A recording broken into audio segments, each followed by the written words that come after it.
빌립보 교회는 사도 바울이 유럽에서 하나님의 음성을 듣고 유럽에 가서 이제 말씀을 전하라고 했을 때에 첫 번째 이제 관문의 역할을 했던 곳이 바로 빌립보 교회입니다. 빌립보 교인들의 수고와 헌신을 통하여서 이제 유럽 선교가 더 확장되어 나아가게 되고 그것을 통해서 이제 하나님의 영광이 드러나게 되는 모습을 보게 됩니다. 10절 말씀 보면 내가 주 안에서 크게 기뻐함은 너희가 나를 생각하는 것이 다시 싹이 났다라고 합니다. 빌립보 교회가 바울 사도가 어떤 선교의 사명을 감당함에 있어서 선교비를 계속해서 좀 후원했던 것 같은데 어느 순간 끊겼다가 다시 이게 진행되게 됩니다. 그런 과정 가운데서 빌립보 교인들에게 바울 사도가 이 감사의 마음을 전하고 그 가운데서 자신이 가지고 있었던 생각 또 하나님의 이끄심과 예비하심을 통해서 오늘 본문을 통해 이야기하고 있습니다. 그러니까 감사의 내용을 이야기하면서 그들이 행한 수고의 내용이 하나님 보시기에 어떤 것인지를 아울러 본문 가운데 언급하고 있습니다. 11절에 보면 내가 궁핍함으로 말하는 것이 아니라 어떤 형편이든지 나는 자족하기를 배웠노니라고 합니다. 혼자 살면은 자족하기가 참 쉬운데 같이 있다 보면 그 모든 것이 다 가진 것이 똑같으면은 참 자족할 텐데요. 근데 문제는 더 많이 가진 사람이 있잖아요. 그렇게 하다 보니까 주어진 것에 자족하면서 살아가기가 힘든 거예요. 그러니까 자족하는 삶의 모습은 세상 보여지는 환경과 물질적인 것에 중심을 두고 살아가면은 인생은 절대로 자족할 수가 없습니다. 오늘 본문을 통해서 바울 사도가 자족하기를 배웠다라는 것의 중심 자체는 바로 뒤에도 나오지만은 하나님 은혜 가운데 자족하기를 배웠다라고 이야기합니다. 그러니까 그리스도 예수 주님을 배제한 상태에 있다 보면은 눈에 보이는 것이 전부거든요. 그러니까 보이는 세계가 전부인 거예요. 보이지 않는 하나님의 은혜와 풍성함을 생각하지 못하는 이들은 보여지는 것이 전부고 그 보여지는 것 자체는 나를 나타내게 됩니다. 여러분 자신에 대해서 나타나는 이유가 뭐죠? 그러니까 나타낼 수 있는 어떠한 그 근거가 되는 것이 뭐죠?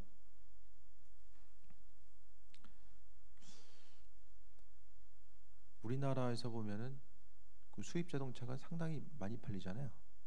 해외에 비해서 많이 팔립니다. 왜 그렇게 많이 팔릴까요? 그 사람이 가지고 있는 것이 무엇인지, 이 사람이 공부를 얼마나 많이 했는지 덜 했는지, 얼마나 많은 것을 가지고 있는지 아닌지 그것을 눈에 봐서는 잘 판단하기가 힘든데 차는 대표적으로 크잖아요. 사람보다 크면서 등급이 나눠져 있어요. 등급이라는 것은 가격대가 나눠져 있다라는 거예요. 그러니까 그 차는 그 사람이 어떤 사람인지를 대표적으로 나타낸다라고 생각을 합니다. 우리나라 가운데 뭐 다른 나라도 비슷한 점이 있겠지만은 그렇게 하다 보니까 이제 보이는 것에 생명을 거는 사람들은 차인지 목숨을 거는 거죠. 그래서 가지고 있는 것보다 더 괜찮은 차를 소유하기 위해서 힘쓰는 거고 그냥 차라는 것은 이제 어떤 사람에게는 나 자신을 대표하는 거, 어떤 사람에게는 이동수단. 그러니까 이동수단인 사람에게는 그냥 굴러가기만 하면 되는 거예요. 중간에 서지 않고 굴러가기만 하면 되는 거죠. 어쨌든 나 자신에 대해서 나타내는 것이 눈에 보이는 것이 된다면 집이든 차든 뭐 눈에 보이는 것에 대해서 영원한 세계 하나님 나라에 대한 소망감이 없는 사람들은 눈에 보이는 것에 중심을 두면서 살아갈 수밖에 없는 거예요. 하지만 바울 사도는 나는 자족하기를 배웠다라고 이야기합니다. 스스로 알고 있었던 것이 아니라 배웠다라는 거. 하나님께서 그와 같이 그의 삶을 그렇게 이끄셨다라는 것에 대해서 말씀하고 있는데 자족하기를 배웠다라는 것은 12절에 나와 있는 것처럼 구체적으로 말씀하고 있어요. 비천에 처할 줄도 알고 풍부에 처할 줄도 알아. 모든 일, 배부름과 배고픔과 풍부와 궁핍에도 처할 줄 아는 일체의 비결을 배웠다라고 합니다. 그러니까 많이 주시면 많이 주시는 대로, 없으면 없는 대로 하나님께서 내 삶의 여정 가운데 함께 하시고 나를 다루어 가시고 인도하신다라고 하는 그 하나님의 뜻에 대해서 발견했다는 것으로서 조금 더 접근해야 될 것 같습니다.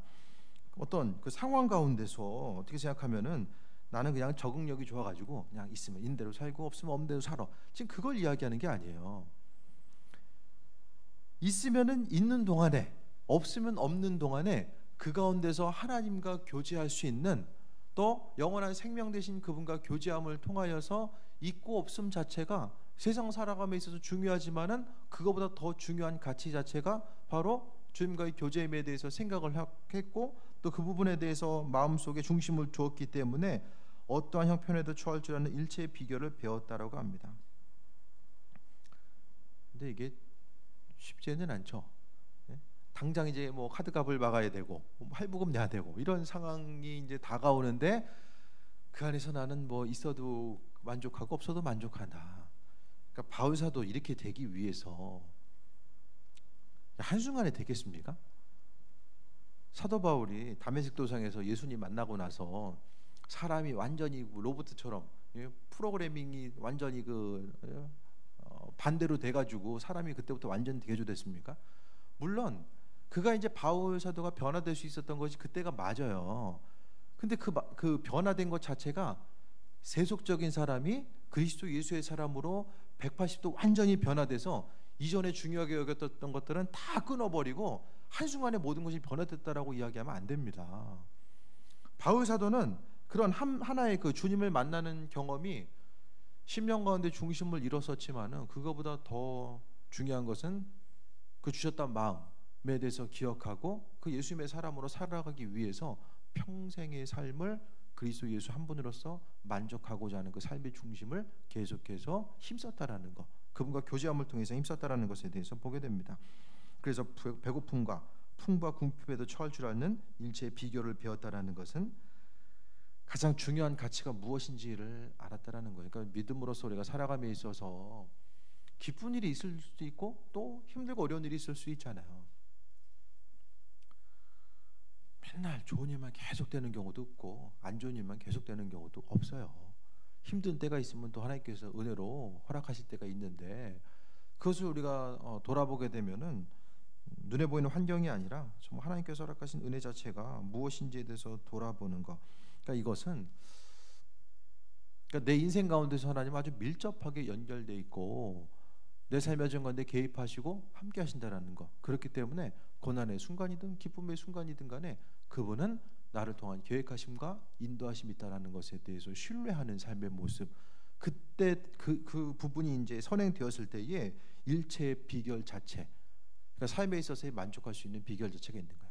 그러니까 만약에 주님과의 관계성을 배제한다고 하면 그냥 눈에 보이는 것만 보게 되거든요. 보이는 것만 보고, 또 하나는 눈에 보이는 것이 변화될 가능성과 그 확률이 있는가 없는가, 그걸 보게 되는 거야. 그러니까 확률이 떨어지면 현실이 좀 안 좋은데 나아질 가능성이 보이지 않으면 더 절망하는 것이고, 또 사람이 그것 때문에 더 우울해지는 거예요. 믿는 우리들에게 있어서 하나님께서 일체의 그 은혜, 함께함에 있어서 은혜를 주셨는데 13절에 보면 내게 능력 주시는 자 안에서 내가 모든 것을 할 수 있다. 배가 고프든 푸르든 있든 없든지 간에 내게 능력 주신 자 안에서 모든 것을 할 수 있다라고 이야기합니다. 그러니까 우리가 삶을 살아가면서 어떤 일을 할 수 있다라고 생각할 때의 전제 조건은 돈이 있으면 하고, 아니면 나를 도와줄 수 있는 그 사람이 있으면 하고, 없으면은 못한다. 이게 이제 은연중에 머릿속에 자본주의적인 그 세계를 살아가는 우리들에게 있어서는 당연히 먼저 생각되는 사고겠지만은, 오늘 바울 사도는 그것이 아니라 내게 능력 주시는 자 안에서, 우리 믿는 사람들도 다 우리에게 능력 주시는 자 안에서 그 모든 일이 가능하다라는 것을 이야기합니다. 하나님이 주인이라는 것, 그리스도 예수께서 주인 되신다라는 것은 어떤 섬김의 대상으로서만 그 주인 되심을 일하는 말씀만 드리는 것이 아니라, 그분께서 주인 되신다라는 것은 우리의 삶의 순간순간 함께 하시고 주인으로서의 그분의 의무를 다하신다라는 것을 또한 말씀드립니다. 능력 주시는 자에서 내가 모든 것을 할 수 있다. 바울의, 그러니까 결국에는 없는 것 자체가 나로 하여금 능력 주시는 자 안으로 들어갈 수 있는 중요한 계기가 되는 거죠. 내가 할 수 있으면 굳이 주님 의지 안 하잖아요. 그러니까 힘들고 어려운 상황, 그러니까 하나님께서는 주님을 찾을 수밖에 없는 상황들을 계속해서 허락하실 때가 많이 있는 거죠. 그러니까 고난의 원인이 무엇입니까? 고난을 통해서 하나님께서 바라신 원인과 목적, 고난의 목적이 뭐죠? 관계죠. 친밀한 관계입니다. 사람과의 온전한 친밀한 관계성 때문에 하나님께서는 고난 주시는 거거든요. 그러니까 고난을 안 겪어도 내가 온전한 친밀한 관계에 들어갈 수 있다고 한다면 앞으로 경험하게 된 이 고난의 가능성을 얼마든지 줄이면서 나아갈 수 있다라고 저는 보게 됩니다. 있는 것 가운데서 하나님의 은혜, 그러니까 고난이라는 게 그러니까 삶의 어떤 문제를 해결하기 위한 고난이었다라고 한다면 이제는 주님 안에 풍성하게 들어갔을 때에 주님과 조금 더 가까워지기 위해서 힘쓰고 노력하면서 경험하게 되는 이 고난의 차원과 수준이 달라지는 거예요. 그 이전에는 주님께서 우리를 그 기도의 자리로 부르심의 자리로 나아가기 위해서 삶에 있어서 어떤 먹고 사는 문제를 건드신다든지 삶의 터전을 흔든다든지 그런 일이 있다라고 한다면 그게 고난이었다면 이제는 하나님께서 은혜 가운데 그분께 어떻게 하면 더 집중할 수 있을까를 생각하다 보니까 내가 주님 앞에 나아가는 데 있어서의 어떤 방해가 되는 요소를 버리고 하나님께 더 집중해 나아가는 그 과정 가운데서의 고난의 모습을 이야기하는 거죠. 그러니까 고난의 차원이 달라질 수밖에 없다라는 거예요. 그래서 오늘 본문에 나와 있는 12절은 풍부와 배고픔, 어떤 궁핍, 뭐 여러 가지 것, 비천과 풍부 여러 가지 것들이 있겠지만 이것은 어떤 그 눈에 보이는 상황적이라고 한다면 13절은 내게 능력 주신 자에서 내가 모든 것을 할 수 있다라는 것은 조금 더 주님과 가까워지고 그분과의 온전한 친밀한 관계성 가운데 나아가는 것. 세상 것은 다 사라지지만은 하나님을 향한 그 온전한 사랑은 영원하다. 그리스도 예수는 영원하고 그 하나님을 향한 그 사랑은 하나님의 사랑은 영원하다라고 이야기하잖아요. 결국 관계를 이야기합니다. 영원하다라는 것의 중심 자체는 이 관계를 말씀하고 있습니다. 우리의 심령은 능력 주시는 자 안에서 우리가 모든 것을 할 수 있습니다. 우리 자신을 통해서 어떤 가능성을 발견했기 때문이 아니라 예수님 안에서 우리가 그분 허락하신 은혜 가운데서 모든 것을 할 수 있는 거예요. 그러니까 그분을 배제한 상태 가운데서는 아무것도 할 수 없다라고 성경은 이야기하잖아요. 그리스도 예수 주님이 아니면은 그게 어디 이야기하고 있어요? 요한복음 15장을 통해서 말씀하고 있잖아요. 포도나무와 가지의 비유를 통해서 내가 나를 떠나서는 아무것도 할 수 없다. 그것을 말하고 오늘 13절을 통해서는 능력 주신 자 안에서 모든 것을 할 수 있다.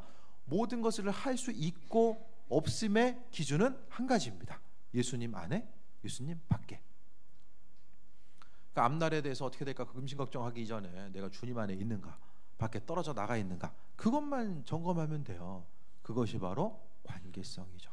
주님과의 관계성만 잘 점검하면서 우리는 때를 기다리면 됩니다.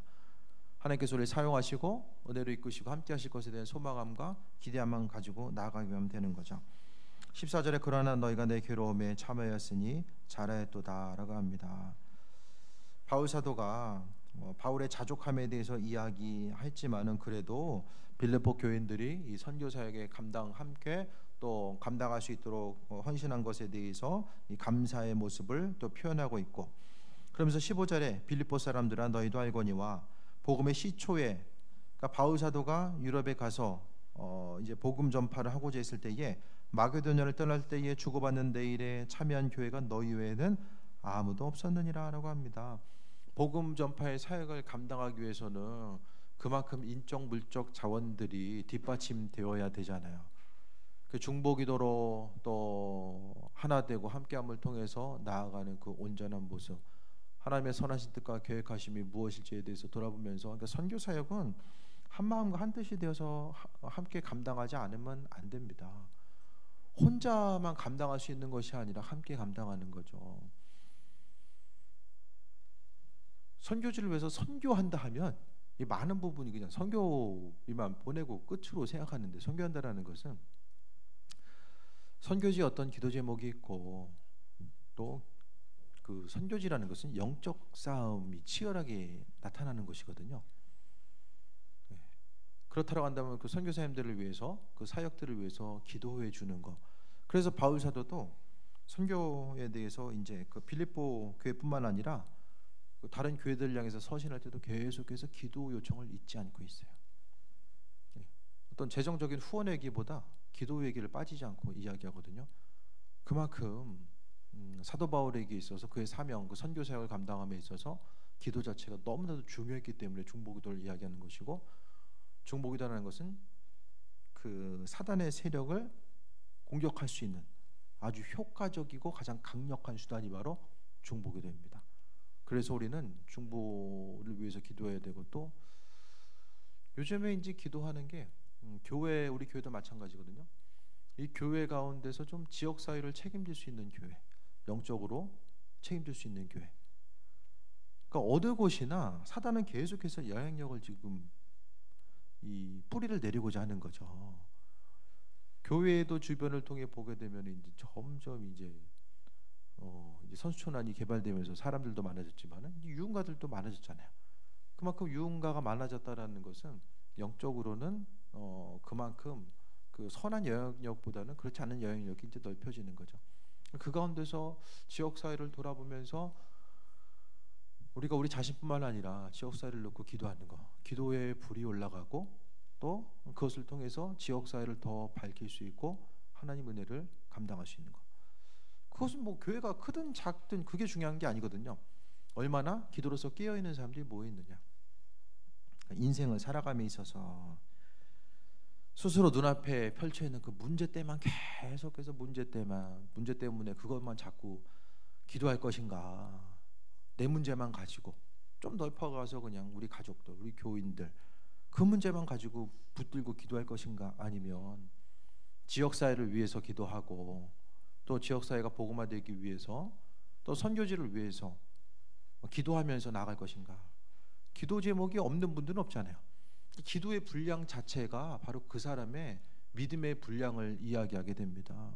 하나님 보시기에 어떤 사람에게 사명을 맡기실까? 하나님의 선하신 뜻을 어떤 사람에게 또 비춰주실까? 그냥 내 문제에만 붙들려 있는 사람이 아니라 조금 더 넓은 마음을 품고 나아가는 것. 믿는 사람에게서 성장한다라는 것은 나를 벗어나는 것이고, 나를 벗어난다라는 것은 조금 더 주님의 시각을 통해서 보는 거죠. 하나님께서 이 교회를 어떤 시각을 통해서 바라보고 계실까를 다시 한번 생각해야 되고, 여러분 한 분 한 분을 통해서 하나님께서 무엇을 원하시는지를 분명히 생각해 봐야 돼요. 어떤 기도 제목들 가지고 나아가길 원하시는가? 그러니까 이 시간의 흐름 가운데서 하나님께서는 어떠한 사명을 어떻게 감당하길 원하시는가? 그 부분을 더욱더 깊이 점검해 봐야 됩니다. 그러니까 시야를 넓혀야 되는 거예요. 애들만, 청년, 청소년들만 뭐 세계를 향해서 시야를 넓히는 것이 아니라 주의 일에 힘쓰고자 하고 직분자들은 더욱더 시야를 넓혀서 행할 바가 무엇인지를, 그리고 교회에서 중보기도 할 때는 마찬가지죠. 계속해서 하나님 기도의 불이 있어서 그 기도의 불이 교회 내부에만 머무는 것이 아니라 정말 올라가서 이 지역 사회를 비치는 것. 하나님께서 그 불기둥을 통해서, 구름기둥과 불기둥을 통해서 이스라엘 민족들을 인도하셨던 것처럼 교회 가운데 그 하나님 원하시는 구름기둥과 불기둥이 있어서 이 교회를 통해서 기도하고자 하는 이들이 몰려들고, 또 그것을 통해서 하나님의 영광을 나타내고자 하는 이들이 더 세임먹고 나아가는 그 온전한 것들을 이야기합니다. 큰 교회, 작은 교회는 사람들이 보기에는 얼마나 많은 사람들이 모이고 또 움직이는가, 또 얼마나 큰 건물을 갖고 있냐가 그것이 기준이겠지만, 주님 보시기 크고 작음의 기준은 하나님 보시기 합한 자로서 그분께 영광 돌리고 그분의 시선을 통해서 얼마나 움직이고 깨어있는 사람들이 더 있는가, 그것이 바로 하나님 보시기에는 큰 교회죠. 또 큰 사람도 마찬가지입니다. 16절 보겠습니다. 데살로니가 있을 때에도 너희가 한두 번뿐 아니라 두 번이나 나 있을 것을 보내었도다. 내가 선물을 구함이 아니오 오직 너희에게 유익하도록 풍성한 열매를 구함이다 라고 이야기합니다. 그러니까 선교 현장에 함께 이제 그 동참할 것에 대해서 요구하면서 그 눈에 보기에는 선교지를 위해서 사용한 건데 그것 자체가 풍성한 열매, 너희에게 유익하도록 풍성한 열매를 구했다라고 이야기합니다. 그러니까 바울 사도는 세상에서 땀 흘리고 수고하고 시간과 물질을 넣어서 선교지를 위해서 헌신한 그 모든 것들이 결국엔 그것에 대해서 행한 교인들에게 있어서의 풍성한 열매가 되었다라고 사도 바울은 그것에 대해서 분명하게 믿고 있었습니다. 그러니까 하늘에 풍성한 열매를 쌓아두라고 했던 것 자체가 어떤 다른 것이 아니라 사도 바울이 가지고 있었던 그 어떤 수고하고 헌신했을 때의 그 풍성함의 그 근본. 그러니까 이렇게 이야기할 수 있었던 것은 수고한 것 자체가 세상에서 그리스도 예수 하나님 나라 확장을 위해서 수고한 것 자체가 하늘에서는 풍성한 열매다라고 분명히 기억했고, 18절에 보면 내게는 모든 것이 있고 또 풍부한지라 라고 합니다. 실제적으로 그랬을까요?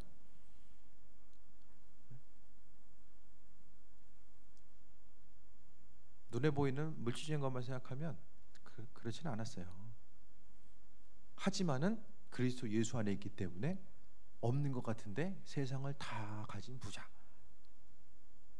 그러니까 쉽게 생각하면 세상 하나님 창조하셨잖아요. 그리스도 예수 그분께서 창조하시고 그 창조하신 그분께서 내 안에 계시기 때문에 그분은 내가 있어야 될 것 필요한 것도 주신다.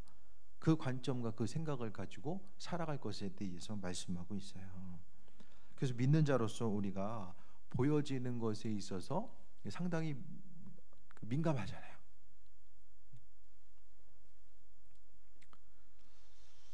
저도 어떤 재정적으로 사용하고자 했을 때에 어떤 일정한 틀 가운데 계획이 나와야 돼요. 그 계획이 나와야지만이 조금 더 움직이고 또 생활을 하고 이제 그런데 살다 보면은 어떤 들어오고 나가는 것 자체가 계획대로 제일 잘 되지 않을 때가 있잖아요.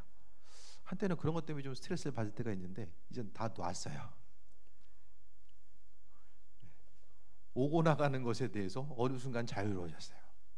뭐 있고 없고가 그냥 중요한 것이 아니라 지난 날을 돌아봤을 때에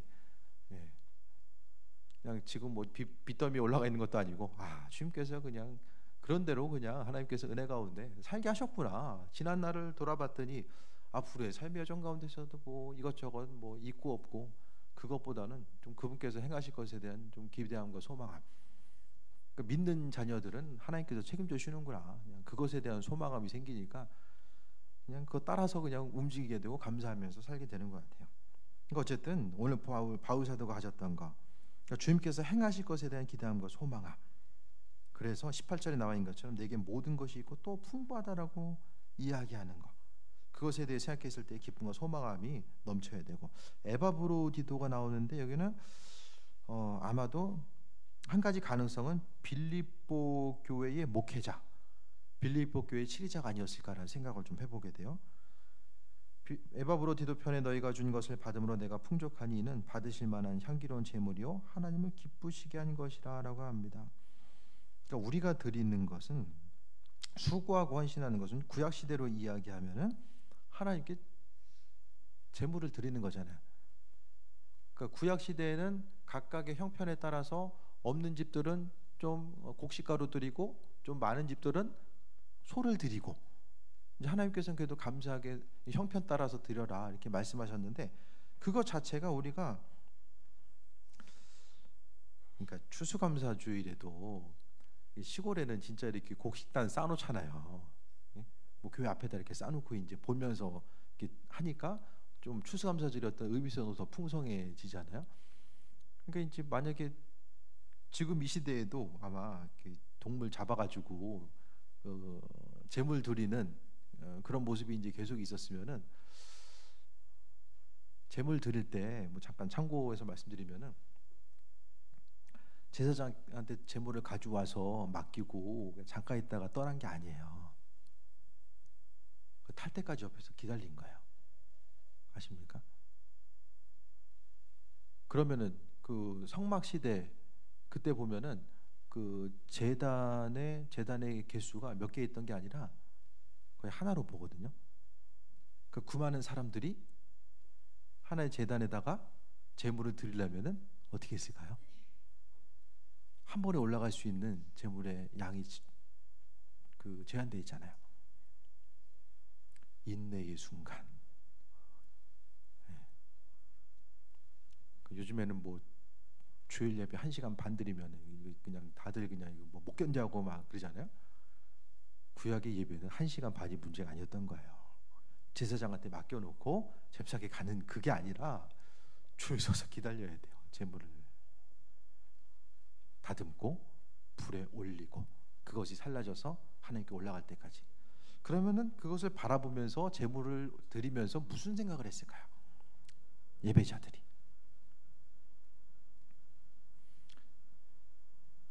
제물을 드린다라는 것은 우리가 아는 것처럼 속죄의 개념. 제물이 바로 나를 대신해서 죄를 짊어지고 속죄의 개념. 그리고 헌신의 개념. 제물을 드린다라는 것은 그러니까 우리가 예물을 드릴 때도 그냥 눈에 보이니까 그냥 그렇게 드리고 마는 것이 아니라 제물을 드린다라는 것은 나를 드리는 거예요. 나 자신이 드리는 것에 대한 그 의미성이 있는 거예요.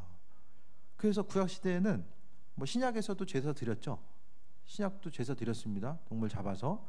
그런 거 생각했을 때 그건 드리면서 내가 이런 죄를 졌구나. 내 이런 죄 때문에 앞에 눈에 보이는 저 동물들이 저렇게 죽었고, 예? 그러니까 죄에 대해서 다시 한번 돌아보게 되고, 또 주님을 위해서 성경에는 뭐 속죄제, 속건제, 화목제 뭐 여러 가지 종류가 있잖아요. 제사의 종류에 따라서 또 주를 위해서 내가 이렇게 수고하고 헌신해서 내가 드릴 수 있음이 참 감사하다.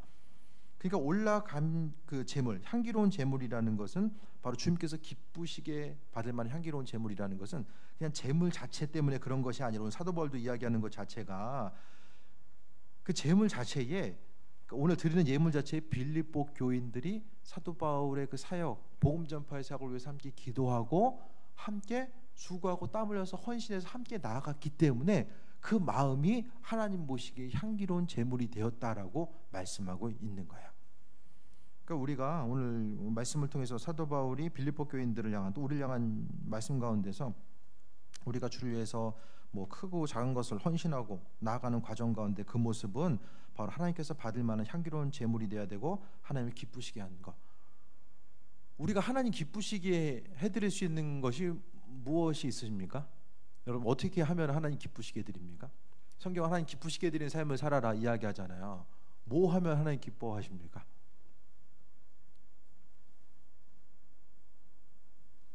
어떻게 하는 거?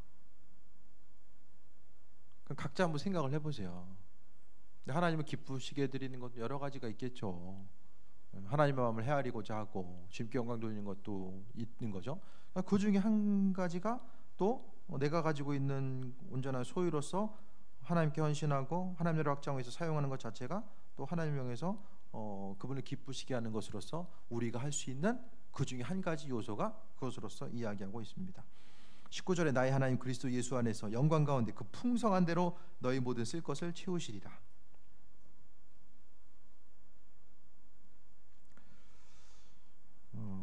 송무영신 예배 때 말씀 하나 골라서 뽑으라면은 이거 뽑고 싶을 것 같아요.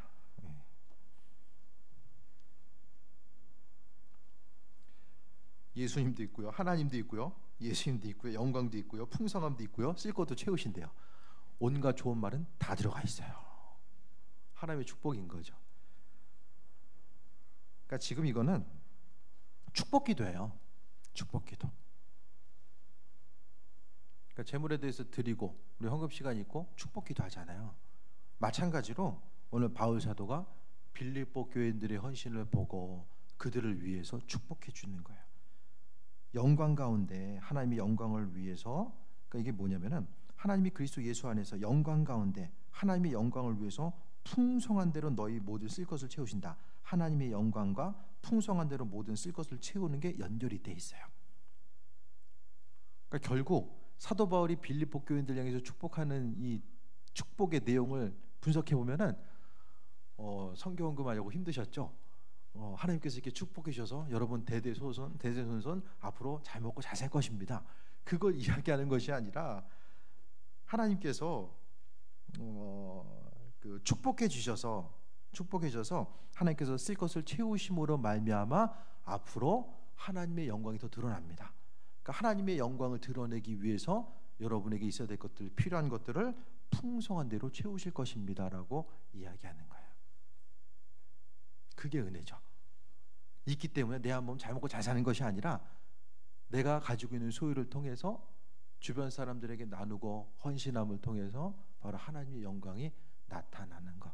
그것이 바로 사도 바울이 이야기한 또 온전한 축복 중에 한 가지였음에 대해서 말씀하고 있습니다. 그러면서 20절에 하나님 곧 우리 아버지께 세세 무궁하도록 영광을 돌릴지어다 라고 이야기합니다. 오늘 본문은 사도 바울이 자신에게 있어서의 자족하는 마음, 하나님 은혜, 그리스도 예수 때문에 나는 자족하다라고 이야기하는 거고, 하나님께서 우리에게 있어야 될 것들, 필요한 것들을 채워주시고 부족하면 부족한 대로 우리는 그분께 집중하는 거예요. 힘들고 어려운 시간엔 뭐 해야 됩니까? 주님과의 관계성 가운데 더 집중하는 거예요. 집중하다 보면 하나님께서 있어야 될 것들, 필요한 것들은 알아서 또 채워주시고, 또 주시지 않으면은 궁금하잖아요. 왜 안 주시지? 그럼 물어보세요. 그럼 하나님께서 또 지혜를 허락하셔서 알게 하시고, 또 하나님께서 그분의 영광을 나타내기 위해서, 물론 뭐 재정적으로 있다고 영광이 더 나타나고 없으면 그분의 영광이 안 나타나고 그런 건 아니에요. 하지만 오늘 이 자족하는 부분과 연결되어서 한 가지 예를 또 이제 바울 사도가 이야기하는 거죠. 그래서 오늘 본문 다시 한번 정리합니다. 믿는 우리들의 삶을 항상 주님의 은혜 가운데 자족하는 삶을 살아야 됩니다. 주신 것에 대해서 평생을 살아가면서 이거 쓸 것이 넘쳐가지고 이제는 좀 그만 주셔도 되는데, 이렇게 이야기할 날이 얼마나 있겠습니까? 그렇죠? 하나님께서 원하시면 주시겠지만은 가장 중요한 것은 있고 없음 때문에 믿음 흔들려서는 안 된다는 거예요. 있고 없음 때문에 하나님의 능력을 판단해서도 안 됩니다. 중요한 것은 성경에서 기본적으로 우리에게 요구한 것은 자족하는 것. 이것은 재정적인 것만 이야기하는 것은 아닙니다. 삶의 모든 부분 가운데서 자족하는 거예요. 내 주변의 관계성 가운데 마음에 들든 안 들든 다 자족하는 거예요. 그 안에서 긍정적인 부분에 대해서 바라보고 나아가는 거죠. 그 다음에 믿음으로써 우리가 헌신하는 것 자체가 주일에 또 재정적인 면으로 시간을 들여서 헌신하는 것 자체가 바로 하나님 보시기에 합한 풍성한, 하나님을 기쁘시게 하는 제물이고, 하나님을 향기로운 제물이고, 하나님을 기쁘시게 하는 것이 되기 위해서는 우리의 마음과 생각이 그 속에 담겨져 있어야 됩니다. 제물 드릴 때도 우리가 뭐 한 달에 한두 번 헌금하면은 그냥 의미성을 좀 더 둘 텐데, 매주 하다 보니까 그냥 습관적으로 이렇게 나도 모르게 반복해서 할 때가 있잖아요. 그것보다는 우리가 수고하고 땀 흘려서 하나님의 은혜 가운데 드리는 것, 그것이 우리 구약 시대에 앞서 이야기했던 것처럼 제물 앞에서 그것이 살 때까지 기다리고 스스로를 돌아보고 하나님을 사랑하고 하나님을 존경하고 하나님과의 관계성을 되돌아봤었던 그 이스라엘 민족들의 삶을 또 생각하면서 우리의 삶의 모습이 내가 가진 것으로 헌신하고 수고한다라는 그 의미성이 하나님 보시기엔 무엇일까에 대해서 한 번 더 돌아보고, 또 그것이 그냥 습관적인 반복이 아니라 하나님께 영광 돌리는 것으로서 채워져야 되는 것이고, 그것을 통해서 19절에 나와 있는 것처럼 하나님 영광을 위해서 우리에 있어야 될 것들, 필요한 것들을 채워주신다라고 하는 거죠. 그래서 지혜로운 기도는 어떤 것입니까? 제가 이렇게 부족한데 하나님 더 주셔야 되지 않습니까? 그거 그렇게 기도한다든가, 아니면 앞으로 더 주시면은 제가 더 이렇게 힘쓰겠습니다. 하나님은 더 이상 속지 않습니다. 안 속아요. 많이 속아 보신 것 같아요. 작은 일에 헌신하고, 작은 것이지만 요즘에는 이렇게 핸드폰으로 이렇게 포인트 쌓이는 것도 이렇게 좀 나눌 수 있는 부분들이 많이 있더라고요. 이렇게 많이 이렇게 찾아보면 돼 있어요. 그래서 크게 마음 먹지 않아도 작은 부분부터 이렇게 나누고, 그것을 우리가 하는 것 자체는 바로 주님 때문에 하는 거잖아요.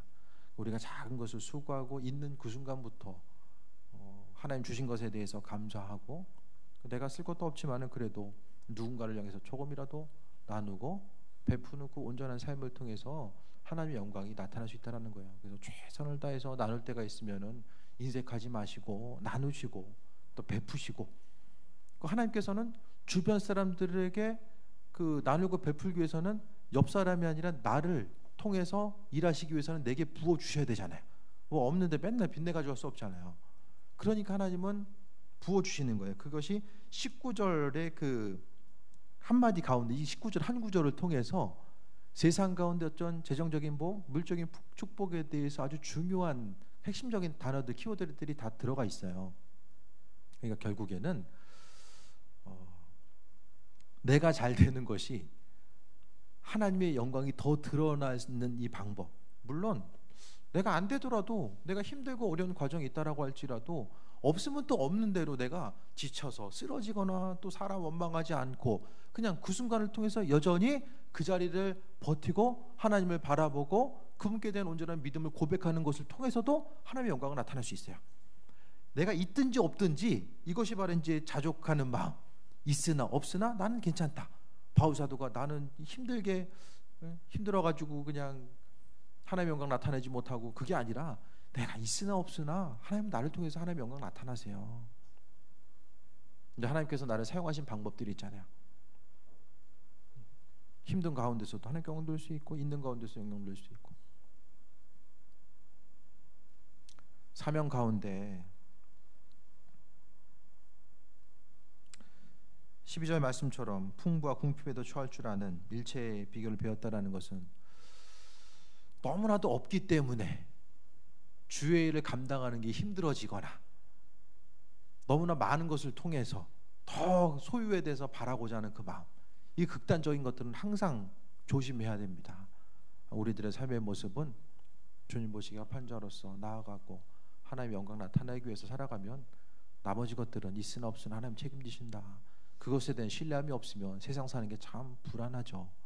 참 부정적인 이 뉴스들만 계속해서 들려지는 이때에 희망 자체, 믿는 우리들에게 있어서의 유일한 그 소망은 오늘 13절에 나온 것처럼 되게 능력 주신 자 안에서 내가 모든 것을 할 수 있다라는 것. 있으나 없으나 능력 주신 자 안에서 그리스도 예수 때문에 내가 모든 것을 할 수 있다라는 것. 그분에 대한 기대함과 소망함이 있어서 날마다 존재하게 쓰임 받는 귀한 삶이 되시길 축원드립니다. 예. 자, 기도하겠습니다. 하나님 감사합니다. 그리스도 예수께서 우리의 삶의 유일한 보호가 되시고 또 생명 되심을 믿습니다. 하나님 우리를 사용하여 주옵소서. 있고 없음에 대해서 그것 때문에 하나님 원망하고 불평하지 않게 하시고 항상 주신 것에 대해서 감사하며 하나님께서 채우실 것에 대한 소망함, 하나님께서 영광 받으실 것에 대한 소망함만 가지고 살아가게 하여 주옵소서. 지금까지 일하셨던 하나님의 은혜가 앞으로 우리의 삶의 여정 가운데 계속될 줄 믿습니다. 모인이들 한 사람 한 사람 하나님 기억하여 주시고 있어야 될 것들, 필요한 것들 채워주시고 아버지 하나님이여 항상 주신 것들 때문에 기쁨과 소망함이 넘치는 귀한 삶을 살아갈 수 있도록 주관하여 주옵소서. 각각의 속한 곳에서 더 탁월하게 하여 주시고 매인 것이 풀어지게 되며 하늘의 신령한 목과 땅의 기름진 목으로 하나님 더하여 주시옵소서. 어려움과 환난과 곤고의 때를 잘 이겨나가게 하여 주시며 생명 되신 그리스도 예수로 인해서 강건함 누리게 하여 주옵소서. 예수님의 이름으로 기도했습니다. 아멘.